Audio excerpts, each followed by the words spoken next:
चला, आज मी तुम्हाला आहे ना किडनी स्टोन म्हणजे काय, प्रकार कोणते, सहज कोणता पडल, दुष्परिणाम काय होतात, परत परत काय होतात आणि त्याचे उपाय एकदम व्यवस्थित समजून सांगतो. समजून घ्या, कारण माझी अशी इच्छा आहे की तुम्ही तुमच्या शरीराला समजायला शिका. आता किडनी स्टोन म्हणजे काय? आता आपल्या लघवीमध्ये ना कॅल्शियम, ऑक्झलेट, युरिक ऍसिड असे इतर बरेच क्षार असतात. आता जेव्हा शरीरामध्ये पाण्याची कमतरता होते किंवा हे घटक द्रव्य जास्त प्रमाणात वाढतात ना, तेव्हा ते स्फटिक तयार करतात. आणि हे स्फटिक आहे ना हळूहळू असे एकत्र येऊन एक दगड तयार करतात. त्याला आपण काय म्हणतो? किडनी स्टोन झाला असं म्हणतो. ठीक आहे, समजलं? आता स्टोनचे प्रकार कोणते? सगळ्यात महत्वाचे म्हणजे पहिलं म्हणजे कॅल्शियम ऑक्झलेटचे खडे. जवळपास 10 पैकी 7-8 लोकांमध्ये हेच भेटणार तुम्हाला, सर्वात कॉमन खडे आहेत.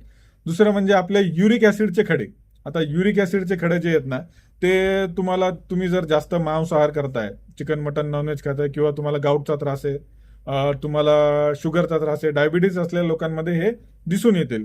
तिसरं म्हणजे स्ट्रुवाइडचे खडे. वारंवार ज्यांना लघवीचं इन्फेक्शन होते या लोकांमध्ये हे खूप दिसून येतात आणि ह्याचं असं आहे की हे खूप वेगानं वाढतात.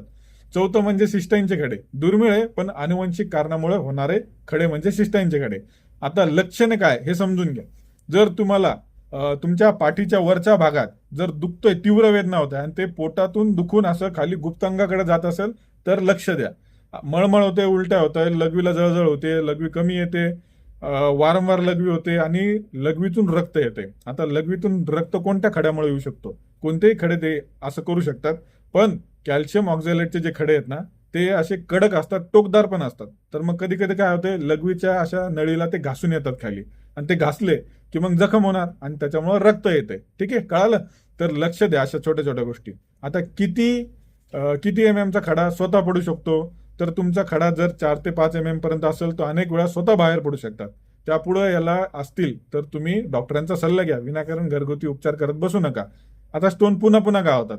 तुम्ही कमी पाणी पिताय, तुम्हाला बाहेरचं खायची जास्त सवय, तुम्हाला मीठ जास्त खायची सवय, तुम्हाला डायबिटीसचा त्रास आहे, तुम्हाला नॉनव्हेज खायची जास्त सवय आणि काही अनुवंशिक कारणामुळे परत परत असे खडे होऊ शकतात. एकदा स्टोन झाला की तो पुन्हा होण्याची शक्यता खूप वाढते, असं तुम्ही समजून घ्या. ठीक आहे, काळजी घ्या.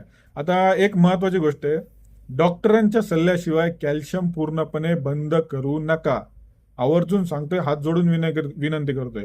कारण योग्य प्रमाणात आहे ना शरीरातील कॅल्शियम घेणे काही प्रकारच्या स्टोन पासून रक्षण देखील करू शकते. समजून घ्या. आणि वेदना किंवा लघवीत रक्त दिसलं की घरगुती उपाय करू नका.